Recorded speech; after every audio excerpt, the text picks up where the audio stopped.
Ahorrar es bueno, malo, sirve o no sirve, necesario e innecesario. En este video te contaré mi experiencia frente al ahorro y te enseñaré 3 tips que a mí particularmente me han servido. Bienvenidos y bienvenidas a mi canal, mi nombre es Grace Cantillo y hoy te compartiré un nuevo video. Bueno, lo primero que te tengo que comentar antes de entrar a los tips es que el ahorro es algo personal, es una decisión que tomamos.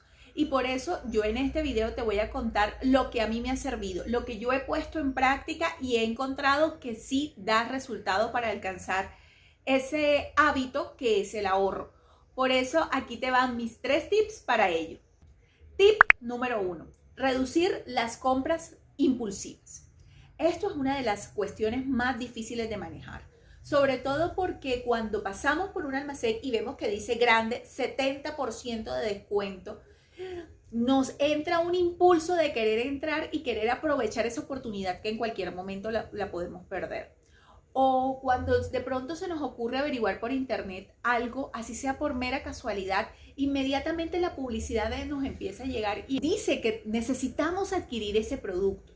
Pero yo te invito hoy que esperes. Y como le digo a mi hija, respires antes de tomar una decisión.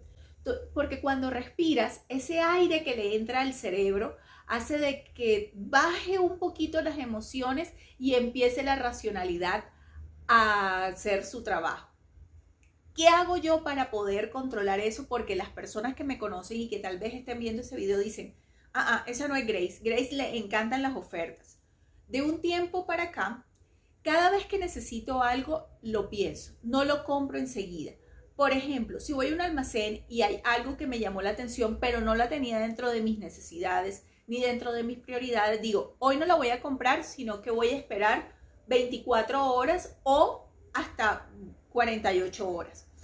Si a las 24 horas de haber visto ese producto digo, no, ya definitivamente no lo necesito o sencillamente a veces hasta se me olvida, ya es una forma de saber que no era un producto necesario y que además no era un producto que realmente necesitaba o quería.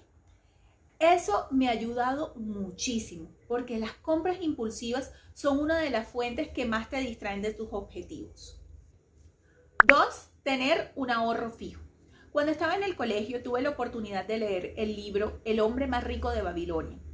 En él relata que es necesario ahorrar el 10% de los ingresos que uno obtiene.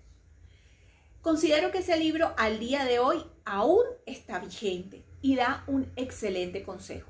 Sin embargo, cuando confrontamos eso con nuestra realidad y sobre todo la realidad de muchísimos de nuestros países en Latinoamérica, encontramos que ahorrar el 10% a veces es muy complicado. Por eso yo hoy te invito que ahorres desde el 1%. De pronto te parecerá muy pequeñito, pero cuando adquieres el hábito del ahorro, que en ese ejercicio es lo más importante, poco a poco vas acomodando tus gastos y tus compromisos para poder ir aumentando paulatinamente el porcentaje hasta cuando llegues a ese utópico 10%. 3. Analiza y controla tus gastos. Cuando tú analizas tu comportamiento de compra, tu comportamiento de gastos y eso lo confrontas frente a tus ingresos, puedes analizar tu economía. En la cajita de descripciones les dejaré el video de presupuesto personal, lo cual le puede servir muchísimo para ello. Pero volviendo a esto, debemos analizar cuáles son nuestros gastos, cuáles son los fijos, cuáles son los prioritarios y cuáles son los impulsivos. Y a cada uno de ellos darle su rubro. ¿Para qué? Una vez tengamos un análisis de nuestro comportamiento, podemos controlar nuestros gastos y al controlar nuestros gastos podemos destinar una parte de ello al ahorro. No podemos hacerlo antes, porque si no sabemos cuánto es lo que nosotros estamos gastando, no lo podemos controlar. Por eso, cuando hacemos este tipo de procesos, yo lo primero que recomiendo, y por eso fue el primer video que subí, fue de presupuesto personal. Porque primero debemos de tener nuestro presupuesto para poder hacer el de nuestra familia. Y al analizar nuestro comportamiento, podemos determinar qué cantidad de ello de verdad no nos es necesario. Y ese comportamiento que en este momento nos está quitando flujo de caja o nos está mermando nuestro salario, podemos utilizarlo más adelante con un poquito de esfuerzo y disciplina para cumplir esa meta tan anhelada. Uno de los enemigos más grandes del ahorro son los llamados gastos hormiga. Para ello debemos de ser muy cuidadosos. ¿Qué te recomiendo yo? Colocarle una cantidad de esos gastos hormiga y ir determinando de acuerdo a tu comportamiento, a ese análisis que te has hecho, cuáles son los más frecuentes en los cuales tú dices, aquí necesito hacerlo. Ese tintico en el trabajo, o si tienes, ves la chacita de los dulces, inmediatamente quieres comprarte alguna golosina. Tienes que ir determinando cuánto más o menos me gasto diario en ello y calcularlo y ver si ese dinero que estás determinando para los gastos hormiga es suficiente y es real del que utilices. Y una vez se te agote ese presupuesto, ya quedó finalizado por ese mes o por ese periodo los gastos hormiga. De ahí en adelante no puedes voy a tomar prestado de mis ahorros. No, los ahorros son sagrados. Ahorrar no es un proceso sencillo. A todas las personas o a la mayoría nos cuesta ahorrar. Y más en un mundo como en el que estamos viviendo, donde la publicidad día a día nos está bombardeando y donde cada vez el comercio nos atrae y nos lleva a que tenemos que adquirir un producto que muchísimas veces no necesitamos. La clave en el ahorro va muy ligada de tener las metas claras y de tener un presupuesto organizado. Nuestras finanzas son nuestro mayor aliado, pero si no las cuidamos y si no estamos pendientes a ellas, se puede convertir no solamente en un enemigo, sino en alguien que nos quite nuestra tranquilidad día a día. No hay duda de que el ahorro es algo necesario y es benéfico. No hay duda de ello. Sin embargo, muchísimas veces confundimos que debemos de tener un solo ahorro. A mi modo de ver, no puede ser así. Si nosotros estamos ahorrando para ese sueño que tenemos o para ese viaje que tanto anhelamos y lo metemos todo en una sola canasta de ahorro, no vamos a alcanzarlo si de pronto, Dios no lo quiera, se nos llega a presentar un imprevisto.